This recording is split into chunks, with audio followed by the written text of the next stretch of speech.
साथियों नमस्कार।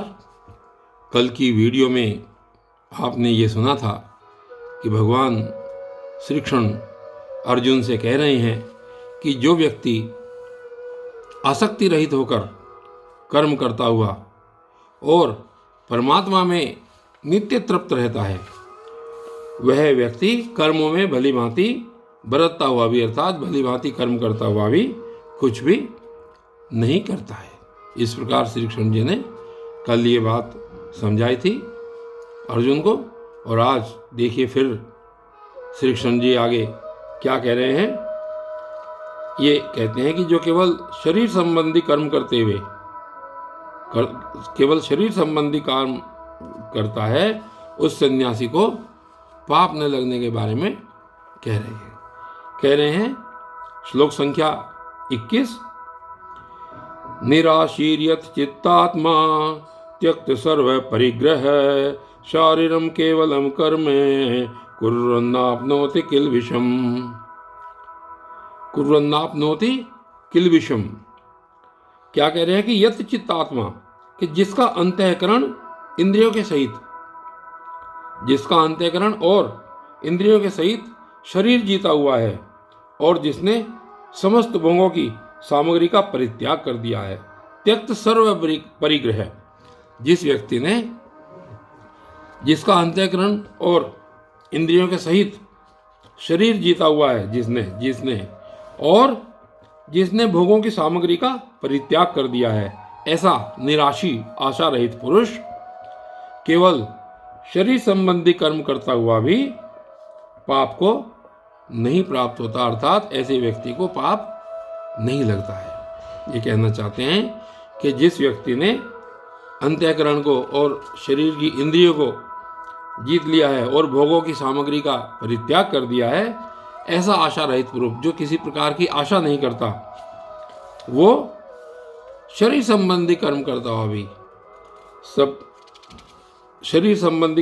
हुआ भी पाप को प्राप्त नहीं होता। और आगे देखिए क्या कह रहे हैं श्लोक संख्या 22 में। ये दृच्छालाभा संतुष्टो द्वंद्वातीतो विमत्सरः समय सिद्धावसिद्धौ च कृत्वापि न निबध्यते। कितनी अच्छी बात श्री कृष्ण जी इसमें कह रहे हैं, समझा रहे हैं अर्जुन को। देखिए क्या कहते हैं कि ये दृच्छालाभ संतुष्ट है, जो बिना इच्छा के अपने आप प्राप्त हुए पदार्थ में सदा संतुष्ट रहता है। ये दृच्छा लाभ संतुष्ट है, जो बिना इच्छा के अपने आप प्राप्त हुए पदार्थ में सदैव संतुष्ट रहता है। विमत्सर है, विमत्सर किसको कहते हैं? जिसके अंदर ईर्ष्या का अभाव है, जो व्यक्ति किसी और से ईर्ष्या नहीं करता। और द्वंद्वातीत है, जो हर्ष और शोक इत्यादि द्वंद्वों से सर्वथा अतीत हो गया है। यानी उन्होंने क्या 3 गुण बताए?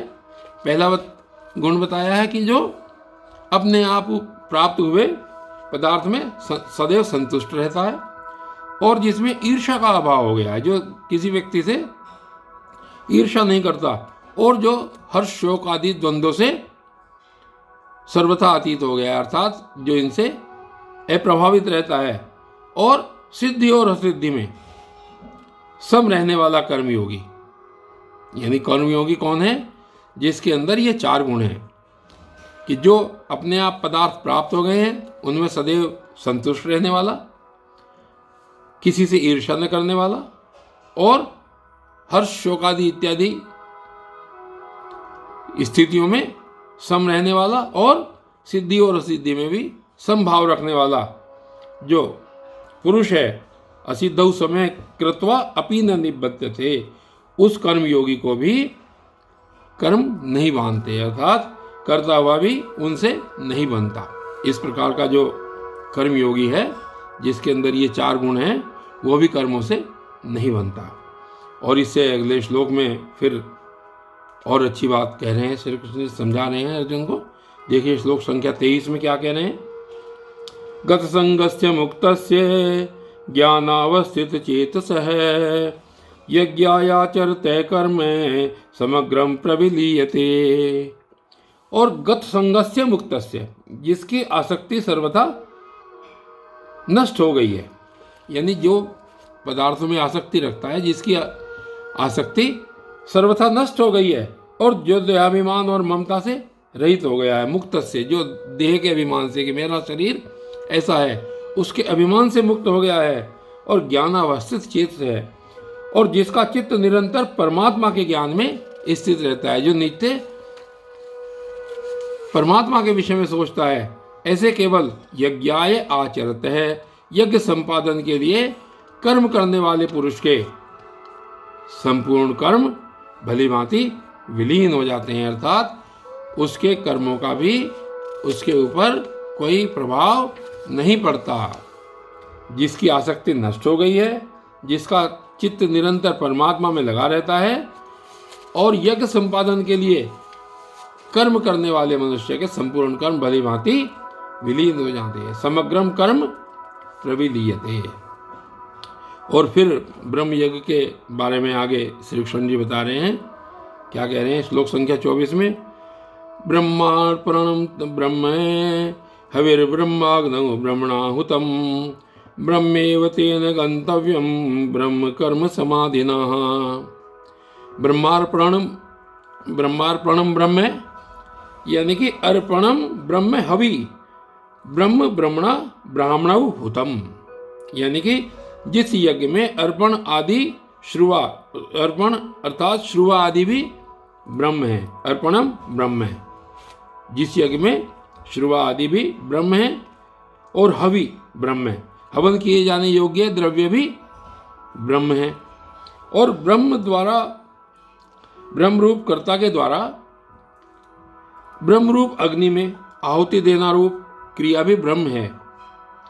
उस तेन ब्रह्म कर्म समाधिना, ब्रह्म कर्म में स्थित रहने वाले योगी द्वारा गंतव्यम ब्रह्म एव, प्राप्त किए जाने योग्य फल भी ब्रह्म ही है।